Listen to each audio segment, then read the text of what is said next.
வணக்கங்க. நம்ம கடை பேர் பார்த்தீங்கன்னா, ஈரோடு ஓம் முருகா சாரீஸ்ங்க. நம்ம கடை எங்க இருக்குங்க, ஈரோடு பன்னீர்செல்வம் மார்க்கெட், சிவரஞ்சன் ஹோட்டலுக்கு ஆப்போசிட்ல லொக்கேட் ஆகுங்க.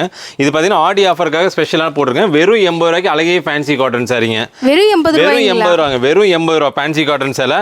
அதிலே பூனம் சாரி பாருங்க. பூனம் சாரி வெறும் ரூ. 100 கொடுக்குறோம். அழகிய பூனம் சாரி பண்டலா வெறும் ரூ. 100. சூப்பரா இருக்குங்க கலெக்ஷன்ஸ் எல்லாம். எக்கச்சக்கமான கலெக்ஷன். கிரேப் சாரிங்க வெறும் ரூ. 130. இதுவும் பண்டலுங்க. பண்டல் 5 பீஸ் 20 பீஸ் வரும். பண்டலா எடுத்துக்கணும். வெறும் ரூ. 130. இதே பிளவுஸோட எடுத்தீங்கன்னா ரூ. 180 இருக்குங்க. இப்போ ரீட்டைல் மாதிரி இல்லீங்களா? இது பியூர் ஹோல்சேலுங்க. அடுத்து பாருங்க bitcoin sorry. Original bitcoin sorry ரூ. 210. ஈரோடு மார்க்கெட்ல யாருனாலும் இந்த ரேட் கொடுங்க. வெறும் 210ங்க பிட்காயின். இந்த சைடு என்னன்னா சாரி கடையில இதெல்லாம் ஆஃபர் போட்டுருக்கேன். ஆடிக்காக பாருங்க ஆஃபர் போட்டுருக்கேன். அதாவது 10,000 ரூபாய்க்கு மேல பர்ச்சேஸ் பண்றவங்களுக்கு பாத்தீங்கன்னா 10,000 ரூபாய்க்கு மேல பாத்தீங்கன்னா ஒரு ஆஃபர் gift நம்ம கொண்டு வந்திருக்கேன். ஆடிக்கு எக்கச்சக்கமான ஆஃபர் கொண்டு வந்திருக்கேன். இந்த பாருங்க கிரேப் சாரிங்க ரூ. 240. வெறும் 240. அதே மாதிரி ப்ளூ ஸ்டார் பூனம் சாரிங்க பாத்தீங்கன்னா வெறும் 160. எக்கச்சக்கமான கலெக்ஷன் இருக்கு. முடிஞ்ச வரைக்கும் நேரில் விசிட் பண்ணி உங்களுக்கு பிடிச்ச மாதிரி எடுத்து போலாங்க. நன்றி, வணக்கம்.